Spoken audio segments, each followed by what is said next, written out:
नमस्कार, मैं हूं गौरव। चलिए देखते हैं उत्तराखंड की आज की सभी 10 बड़ी और ताज़ा खबरें। रोजाना उत्तराखंड की बड़ी खबरों के लिए अभी चैनल को सब्सक्राइब कर लीजिए। उत्तराखंड के 23,80,000 राशन कार्ड धारकों को फ्री में मिल सकती है यह चीज़। जी हां, उत्तराखंड के करीब 23,80,000 राशन कार्ड धारकों को सरकार बड़ा तोहफा देने जा रही है।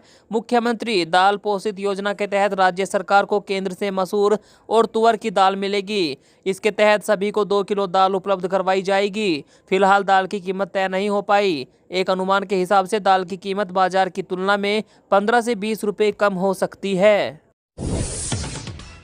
उत्तराखंड में वाहन प्रदूषण संबंधी नए नियम लागू।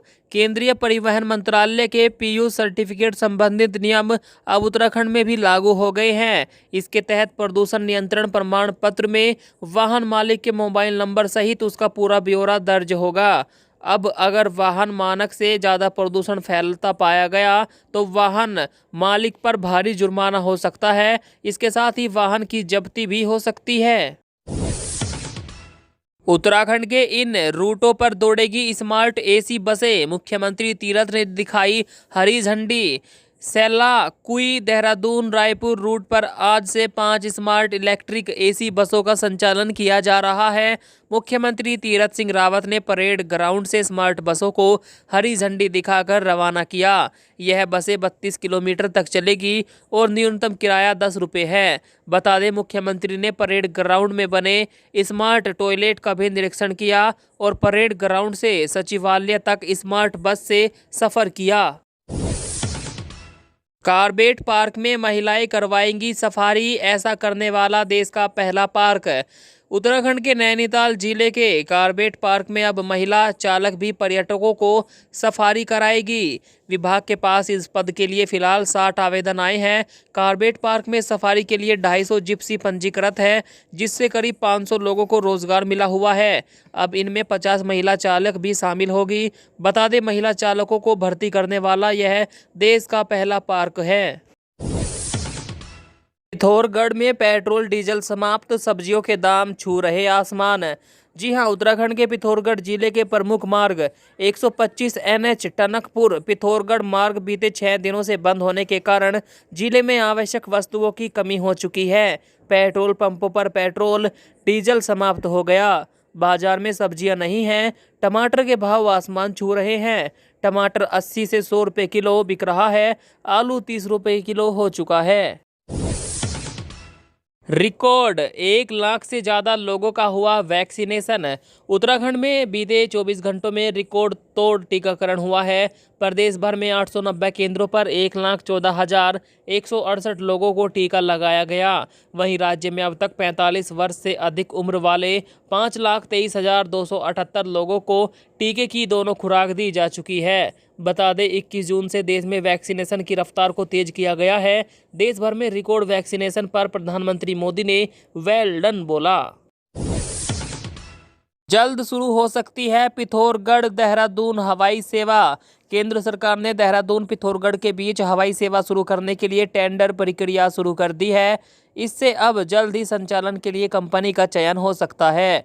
साल 2018 में शुरू हुई देहरादून पिथौरागढ़ फिक्स विंग हवाई सेवा तकनीकी कारणों से पिछले वर्ष मार्च से बंद है। बता दें, तीरथ सरकार ने केंद्र से इस मार्ग में एयर स्ट्रिप बढ़ाने का अनुरोध किया था। मकान बनाना हुआ और महंगा, सीमेंट की कीमतों में 4% का उछाल। देश भर में जून में सीमेंट की कीमतों में तेजी आई है। कोटक इंस्टीट्यूशनल इक्विटीज द्वारा लेटेस्ट डीलर्स चैनल चेक से पता चला कि अखिल भारतीय कीमतें महीने दर महीने आधार पर 4% बढ़कर 376 प्रति 50 किलोग्राम हो गई। अगर दक्षिण भारत में सीमेंट की कीमतों की बात करें तो महीने दर महीनों के आधार पर 11% की वृद्धि के साथ 415 रुपये प्रति बैग हो गया। कीमतों में तेजी की वजह मांग में वृद्धि बताई जा रही है। राहुल गांधी बोले, आने वाली है कोरोना की तीसरी लहर, तैयारी करे सरकार।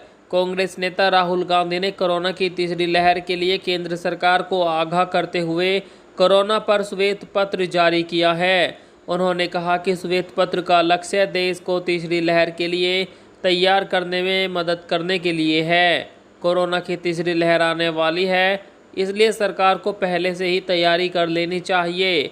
अस्पतालों में ऑक्सीजन, दवा का इंतजाम करके रखना चाहिए। उत्तराखंड के विवि कॉलेजों में ऑफलाइन कक्षाओं की तैयारियां शुरू। उत्तराखंड के कॉलेज और विश्वविद्यालय अब ऑफलाइन कक्षाओं की तैयारियां कर रहे हैं। उम्मीद है कि यूजीसी और केंद्र सरकार 1 जुलाई से कुछ नए नियमों के साथ विवि और कॉलेज को खोलने की अनुमति दे सकती है। अगर अनुमति मिली तो कोविड प्रोटोकॉल का पालन करते हुए ऑफलाइन कक्षाएं संचालित की जा सकती है और बच्चे कॉलेजों में जा पाएंगे। टीकाकरण महाअभियान में व्यवस्था धड़ाम, लोग हुए बेहाल। देहरादून जिले में टीकाकरण महाअभियान के तहत 91 केंद्रों पर 16,000 से अधिक व्यक्तियों के टीकाकरण की व्यवस्था की गई थी। पहले चरण में कई जगह व्यवस्था धड़ाम रही। कई जगह टीकाकरण देर से शुरू हुआ तो कहीं कहीं वैक्सीन या स्टाफ समय पर नहीं पहुंचे। गर्मी से परेशान व्यक्तियों ने इस पर नाराजगी व्यक्त की। हालांकि बाद में स्टाफ व वैक्सीन पहुंची और टीकाकरण शुरू हुआ। बड़ासी पुल मामले में तीरथ सरकार की बड़ी कार्रवाई, 3 इंजीनियर सस्पेंड। उत्तराखंड सरकार ने बड़ासी पुल में पुश्ता ढहने के मामले में बड़ी कार्रवाई करते हुए 3 इंजीनियरों को सस्पेंड कर दिया है। बता दें, मुख्यमंत्री ने इस मामले में उच्च स्तरीय जांच के आदेश दिए थे। सस्पेंड किए गए अधिकारियों में अधिशासी अभियंता जीत सिंह रावत, तत्कालीन अधिशासी अभियंता शैलेंद्र मिश्र और सहायक अभियंता अनिल कुमार चंदोला शामिल है। देश में 91 दिन बाद 50,000 से कम मिले कोरोना मरीज। देश में 91 दिनों के बाद 50,000 से कम कोरोना मरीज मिले। पिछले 24 घंटों में 42,640 लोगों की कोरोना रिपोर्ट पॉजिटिव आई। वहीं 81,839 मरीज ठीक हुए। इस दौरान 1167 लोगों की मौत हुई। नए केसों को मिलाकर देश में कोरोना के कुल 2,99,77,861 केस हो चुके हैं। इनमें से 2,89,26,038 लोग ठीक हो चुके हैं और 6,62,521 केस अभी पूरे भारत में एक्टिव है। वहीं देश में अब तक 3,89,302 कोरोना मरीजों की मौत हो चुकी है। पूरा कांग्रेस संगठन चाहता है कि राहुल गांधी बने अध्यक्ष। कांग्रेस के अध्यक्ष को लेकर लगातार अलग अलग कयास लगाए जा रहे हैं। इसी बीच कांग्रेस के वरिष्ठ नेता जयराम रमेश ने बड़ा बयान दिया है। उन्होंने कहा कि पूरा कांग्रेस संगठन चाहता है कि राहुल गांधी कांग्रेस पार्टी के अध्यक्ष बने। राहुल से मैंने कहा कि संगठन में सब चाहते हैं कि आप वापस आए। राहुल ने कहा कि मैं सोच रहा हूँ। रमेश ने सिंधिया और जतिन जैसे लोग सिर्फ अपना फायदा देखते हैं, ऐसा भी कहा। मैं अपने पैसों की शर्त लगाता हूं कि तीसरी लहर नहीं आएगी, बोले बड़े रईस इंसान झुनझुनवाला। जी हां दोस्तों, बिलियनियर स्टॉक मार्केट इन्वेस्टर और बिजनेसमैन राकेश झुनझुनवाला ने कोरोना की तीसरी लहर को लेकर बड़ा बयान दिया। उन्होंने एक इंटरव्यू में कहा कि किसी ने 2 लहर की भविष्यवाणी नहीं की थी और अब हर कोई तीसरी लहर की भविष्यवाणी कर रहा है। जिस स्पीड से वैक्सीनेशन हो रहा है और जिस रेट से हम हर्ड इम्यूनिटी हासिल कर रहे हैं, मैं निश्चित रूप से अपने पैसों की शर्त लगाऊंगा कि कोई तीसरी लहर नहीं आने वाली है। ब्रेक के बाद इंग्लैंड से लौटे सीरम इंस्टीट्यूट के CEO Adar Poonawalla. Serum institute के सीईओ अदार पूनावाला इंग्लैंड से पुणे लौट आए हैं। आपको बता दें, उनकी ही कंपनी है जो कोरोना की वैक्सीन भारत में बना रही है। भारत में जारी वैक्सीनेशन के बीच वह कुछ वक्त पहले इंग्लैंड चले गए थे। देश में कोरोना वैक्सीनेशन का मिशन जारी है। टीकाकरण अभियान में भारत ने नया रिकॉर्ड बनाया है। इसमें सबसे ज़्यादा उपयोग सीरम इंस्टीट्यूट ऑफ इंडिया की कोविशील्ड वैक्सीन का हो रहा है। अगस्त से दिसंबर के बीच सीरम इंस्टीट्यूट को 50 करोड़ वैक्सीन की डोज केंद्र सरकार को देनी है। हमारे यहाँ पर हुई थी योग की उत्पत्ति, तब भारत का नहीं था कोई अस्तित्व। अंतर्राष्ट्रीय योग दिवस के मौके पर नेपाल के प्रधानमंत्री केपी शर्मा ओली ने बड़ा दावा किया है। उन्होंने कहा कि योग की उत्पत्ति वास्तव में नेपाल में हुई थी, भारत में नहीं।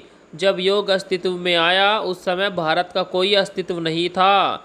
भारत गुटों में बट गया था। ओली ने यह भी कहा कि उस समय भारत एक महाद्वीप या उपमहाद्वीप की तरह था। तो दोस्तों आप बताइए, ये कह रहे हैं कि नेपाल था, लेकिन उस टाइम पे भारत नहीं था, भारत बाद में आया और योग की उत्पत्ति हमारे नेपाल में हुई।